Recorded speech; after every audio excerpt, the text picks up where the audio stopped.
All right. So from the quiz, I hope that you at least got number one right.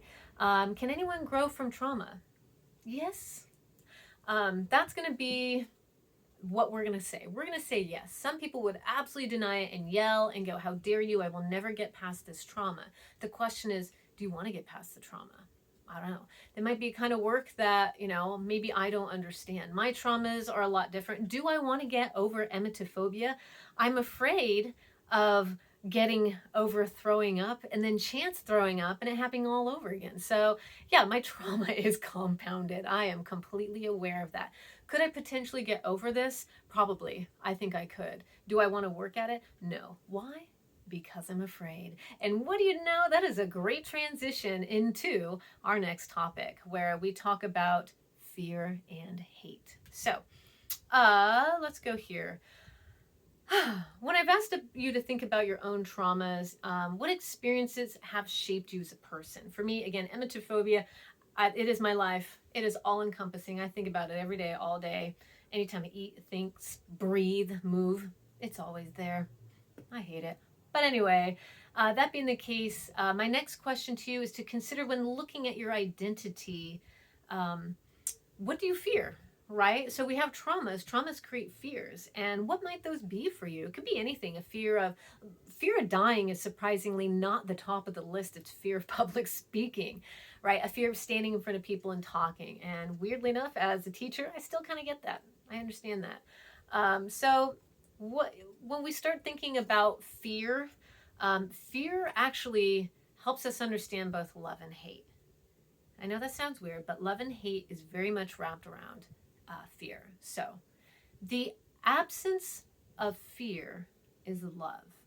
If we get rid of fears, all our fears, no matter what those fears are, if we get rid of fears, we will find love. If I get rid of that fear of throwing up, I can't imagine all the beautiful things that I would love. Maybe I would love, certain foods, or maybe I would be, more in love with flying and traveling. I do love traveling. I don't really like flying because I'm afraid of throwing up.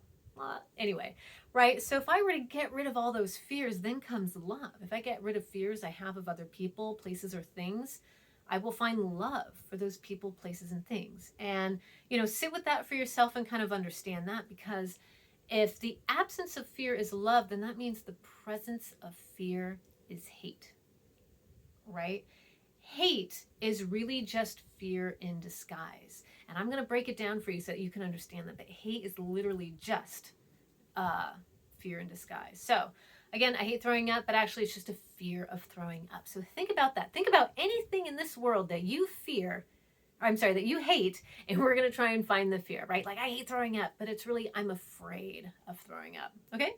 So, understanding ourselves, it seems simple enough, right? But understanding why we choose to identify, the way that we do is more important. So, majority of the reason why we make the decisions that we make is actually out of fear. Majority of the reason why we do what we do is out of fear. Okay, so 2 concepts to understand fully is fear is a natural occurring survival skill. All right, it can totally go awry and be a justification for bad behavior, but it is still a very natural survival skill. It's just a matter of honing it in and being more logical with it if we can. Okay, so fear is also the absence of understanding. The more we understand something, the less we fear it. Think about snakes, all right? You might, have this huge phobia of snakes, scared to death of it, right? Scares you to, all hell. But if you understood snakes and you understood all snakes, anytime you would see snakes that you understood, whether it was their behavior, their, disposition, their viciousness, their needs, the more you know about it, the less you're afraid of it. Because you go, oh, that's a rattler. As long as it's not coiled and its little guy isn't shaking, I'll actually be good if I let it be. All right. So the more we understand the behaviors of people, places, and things, the less we are likely to hate them. Okay. So understanding our need for hatred in our identity, right? So you will have read The Psychology of Hate and Why Do People Hate, so that you can understand this basis of where we are coming from. Once we understand the root of our identity lies in the presence or absence of fear, we can open up then to understand what makes us make the decisions that we make. Why do we do the things that we do? If we know it's based on fear, what does that mean? Okay. What does identity have to do with composition, right? So in order to be able to compose, we have to understand ourselves. Composition as identity is the thesis that a thing is identical to its parts, right? A thing is identical to its part. Identity is a part of composition, okay? All right. So I want you to take a minute, a real quick minute. Go ahead and take the quiz on understanding fears.